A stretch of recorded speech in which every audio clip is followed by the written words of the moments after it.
Bread 8. Hyssop herb bread. Purge me with hyssop, and I shall be clean. Psalm 51, verse 7. Hyssop appears throughout Scripture in purification rituals. It was used to apply the Passover blood to doorposts. It was present at the crucifixion. For centuries, this was treated as purely symbolic. Then researchers analyzed hyssop and found the symbolism was built on something completely real. Hyssop contains carvacrol and thymol, the same antimicrobial compounds found in oregano and thyme, two of the most powerful natural antiseptics known to science. When Israel used hyssop to cleanse, they were applying a genuine antimicrobial agent. The instructions worked because the plant worked. God's purification rituals were not just spiritual, they were functional. They saved lives. Hyssop bread, hyssop tea for respiratory infections. This little herb was doing real medical work in the ancient world, and it still can. Bread 9. Pomegranate seed bread. There were 200 carved pomegranates on the pillars of Solomon's temple. In the ancient world, you did not carve something into sacred architecture unless it meant something profound. Pomegranates contain a compound called punic halogen, found almost nowhere else in nature, that breaks down in the gut into compounds called urolithins. These urolithins have shown remarkable anti-inflammatory and potential anti-cancer effects in research. Clinical trials show pomegranate reduces blood pressure, lowers LDL oxidation, and improves arterial health. Its antioxidant concentration outranks red wine, green tea, and blueberries combined. Solomon built his temple around this fruit. Fold the seeds into your bread. Let the ancient architecture teach you what to eat. Bread 10. Ezekiel 4:9 bread. Take wheat, barley, beans, lentils, millet, and spelt. Ezekiel chapter 4, verse 9. God named 6 ingredients and told his prophet to bake them together. Modern nutritional science has discovered why this exact combination is remarkable. 6 grains and legumes baked together create a complete amino acid profile, rare in any single bread, along with resistant starch and prebiotic fiber that feed beneficial gut bacteria more powerfully than most probiotic supplements. This is not coincidence. This is design. God prescribed a gut-healing loaf thousands of years before anyone understood the microbiome. Bread 11. Sourdough emmer wheat bread.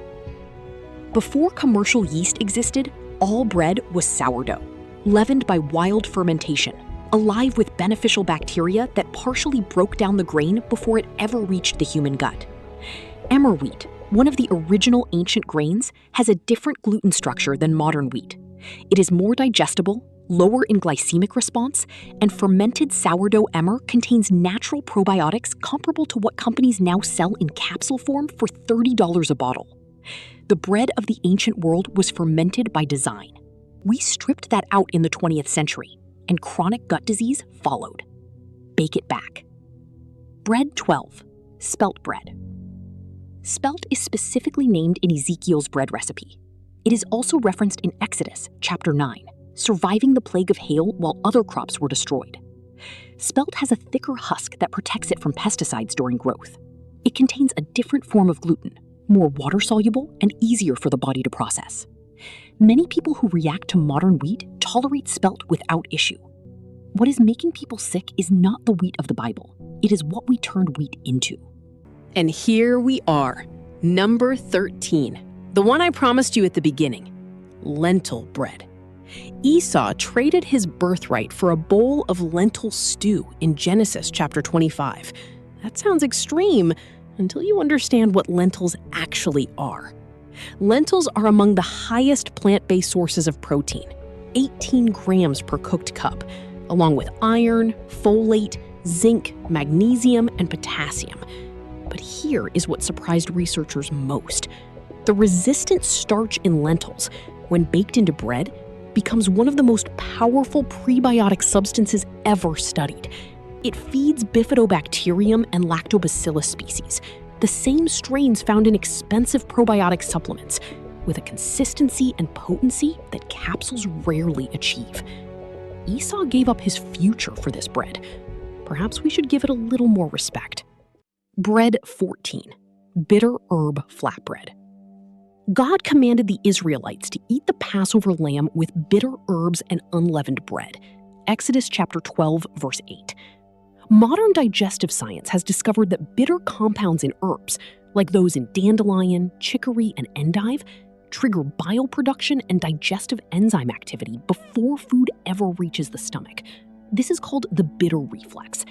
Expensive digestive enzyme supplements attempt to replicate what bitter herbs do naturally and automatically. Bake bitter herbs into your flatbread. Eat them before your main meal, the way the Passover prescribed. The digestive wisdom was written into the ritual.